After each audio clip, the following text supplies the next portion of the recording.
សាសាឡាចេញពីសាលាបាទនេះភាសាតែដល់ម៉ោងទេចេញសាសាឡាបាទអានេះគេចាំសេះដូចច្រើនដែរនៅខាងក្នុងនៅមានទៀតបាទនៅខាងក្នុងមានទៀតណាតែជំនួសខ្ញុំជីចូលទៅក្នុងដើម្បីថតបង្ហាញពុកម៉ែបងប្អូនទស្សនាតិច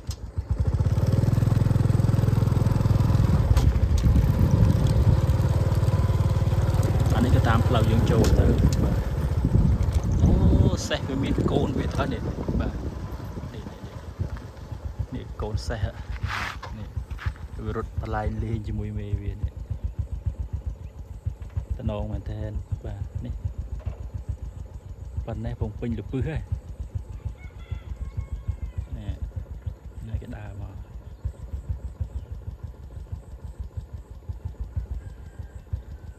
ស្អាតមែនតើយ៉ាគេកាយដីនេះ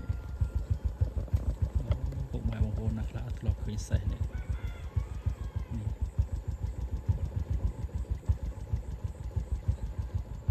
សេះហើយបាជាញីឈ្មោលរបស់វាហើយមានកូនវាមួយ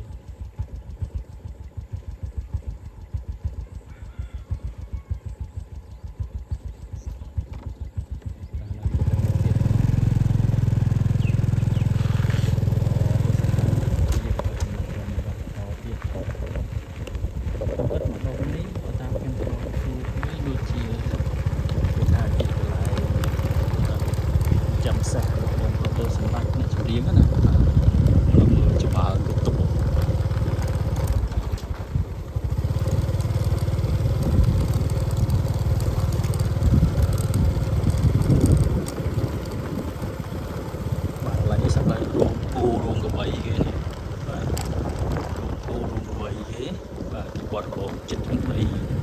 បាទទុហ្នឹងសត្វតែខ្លាញ់ចឹងសត្វមកទៀតណាហើយយើងចូលតាមផ្លូវនេះមិនបរួកង់ចោលនេះបាទសហគមន៍ទំនប់បាទ20សភាបាទ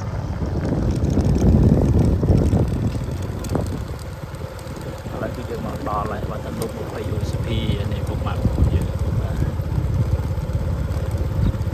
ស្រឡះល្អណាទំនុក20សភាយើងមើលទៅស្រឡះវឹងហើយនេះទឹកអត់ទាន់ឡើងលេចជាមួយនៅពេលទឹកឡើងមកទឹកឡើងលេចខ្លាំងបានឃើញទៅអូប្លែកបាទដូចយើងឃើញវាស្មៅជាស្ងាត់បាទហើយនេះគឺយើងឃើញសត្វសេះណាបាទនោះអូនោះសេះមានសេះមានគោមានក្របីនោះទាំងពូមខាងក្នុងពុកម៉ែបងនេះចាំមើលទៅទៀតចាំមើលទៅខ្ញុំទៅឈប់បាទសួរមកទៅយើងបានឃើញតិចបាទហ្នឹងហើយបាទហើយទឹកឡើងបាននេះទឹកចូលហើយនេះបាទទឹកឡើងចូលអត់ដែរហើយបាទឃើញទេបាទនេះកបីនៅពេញទឹកនេះហើយខាងនេះមានសេះនេះសេះបាទសេះកបីគោគឺថាដើរស៊ីជាមួយគ្នាវាដើររកស៊ីស្មៅជាមួយគ្នាហើយនៅនេះតម្លៃនេះស្មៅខៀវស្ងាត់បាទស្អាតមែនតើបាទនេះបើថតចំពេលទឹកលិចទឹកឡើងមកលិចកន្លែងហ្នឹងនៅសល់តែផ្លូវឯងសល់តែផ្លូវវាមើលទៅស្អាតប្លែកហើយខាងនេះគឺវាស្រែវាស្រែសតខាងនេះអត់មានធ្វើស្រែទេ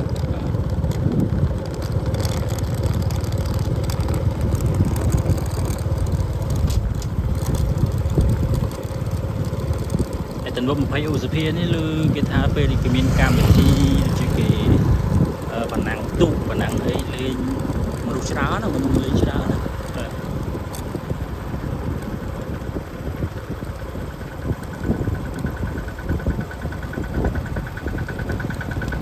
ក៏យន្តដើម្បីចូលស្មារតី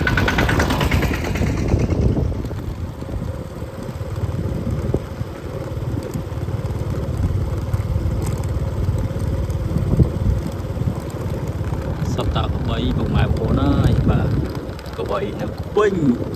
ក្នុងទឹកបាទតែកបីគឺទឹកអញ្ចឹងគេវាដើរស៊ីស្វែងក្នុងទឹកទៅ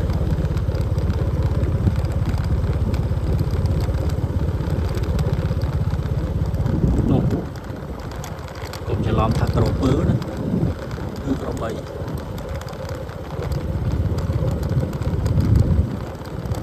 ពេញនឹង100បាទមិនតិចមិនតិចណាពុកម៉ែបងបាទមិនតិចកបីនេះបាទច្រើនមែនទេ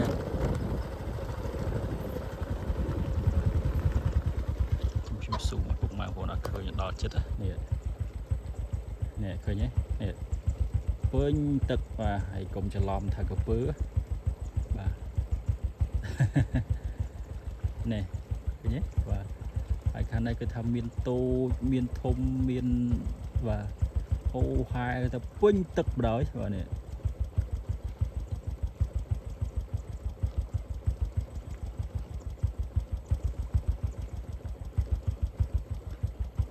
ខ្ញុំពងឆ្ងល់ថាកបីវាស៊ីស្មៅក្នុងទឹកចឹងហើយវាដកទៅហើមមិនទៅ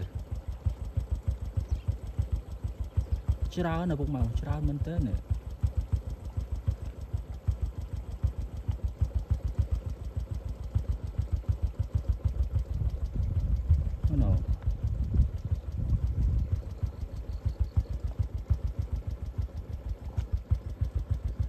នៅម្ចាស់គេនៅខ្វៀលនេះ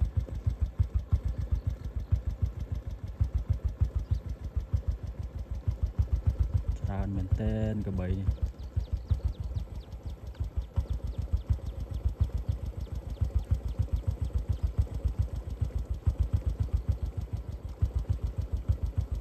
បាទពេញទឹកបណ្ដោយនេះ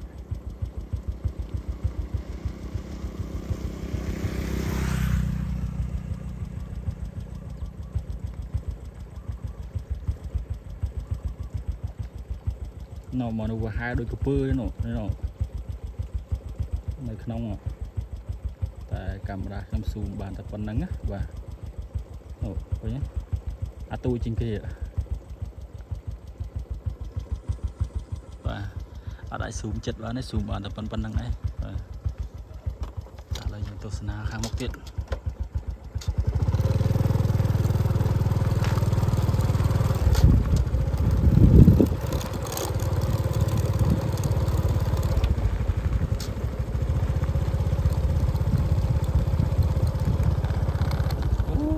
នោះវាហែលមកនោះវាហែលមកនេះស៊ូឲ្យមើលតិចវាហែលមកឆ្លងមកនោះ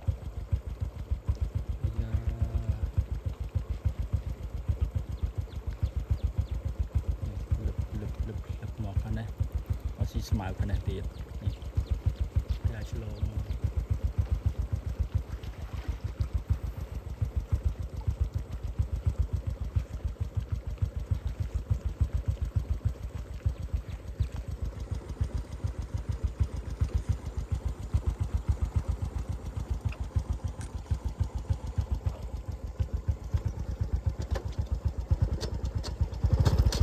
ទៀតគេឈោផ្លូវឡើងមកខាងនេះមកដល់ស៊ីខាងនេះម្ដងនេះដល់ស៊ីស្មៅទៅតាមអាមិនវាអត់ស៊ីស្រូវមកនោះស្រូវខាងនោះគេមានស្រូវគេតែវាអត់ស៊ីវាស៊ីទៅខាងលើទេតែមកដល់ស៊ីទៅស្មៅណាពេញទឹក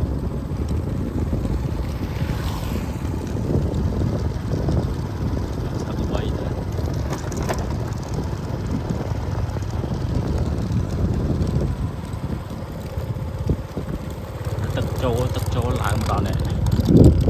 ប្រហែលជាតិចទៀតឯងបាទមកទឹកទៀតឯងទឹកលិចបាទទឹកលិចបាទដូចជាលឺថាទឹកឡើងខ្លាំង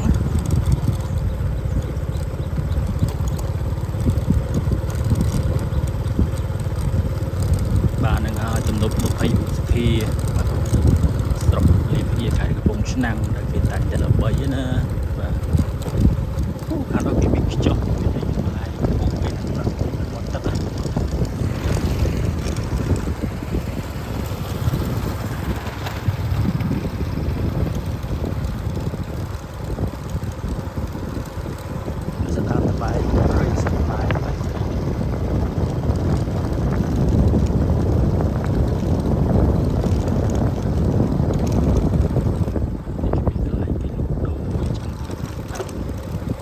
ចុះមានអីគេយ៉ាងដែរហ្នឹង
គឺសត្វដានគូទេណានេះសបោគេសបោគូច្រើនចិត្តគូ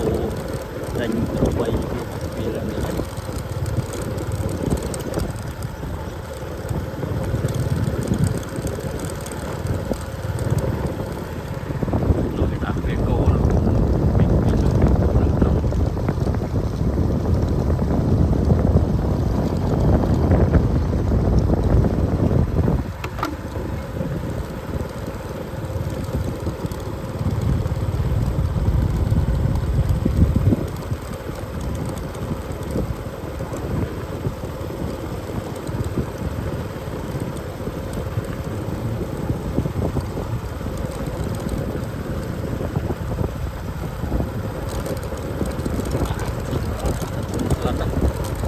បងចំហាយទៅបង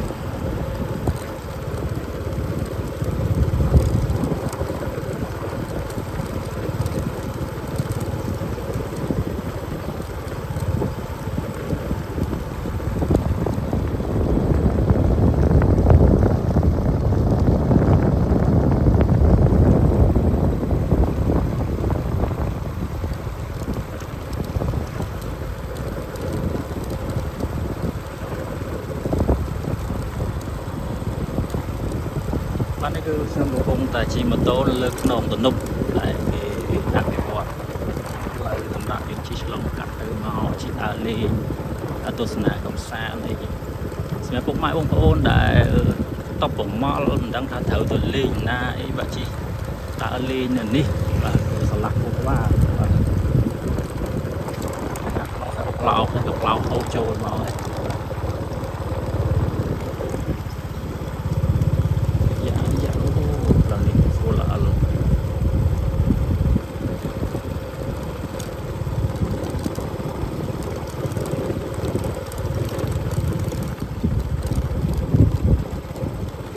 បែកទៅសាដានគូដានក្របីបាទ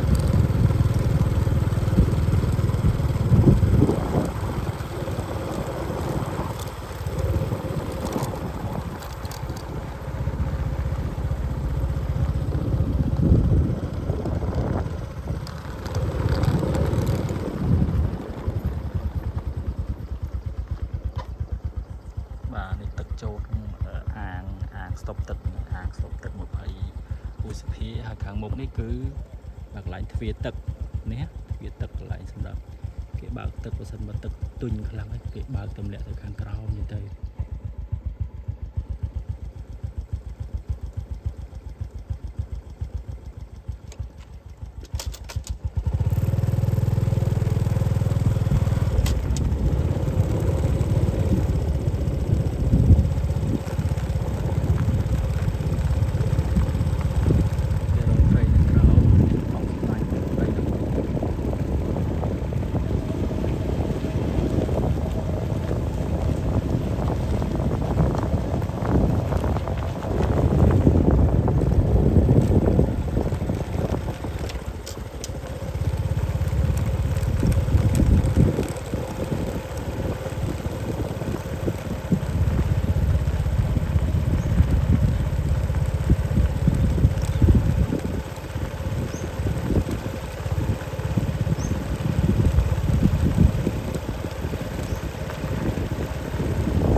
បាទសម្រាប់បើកបិទទឹក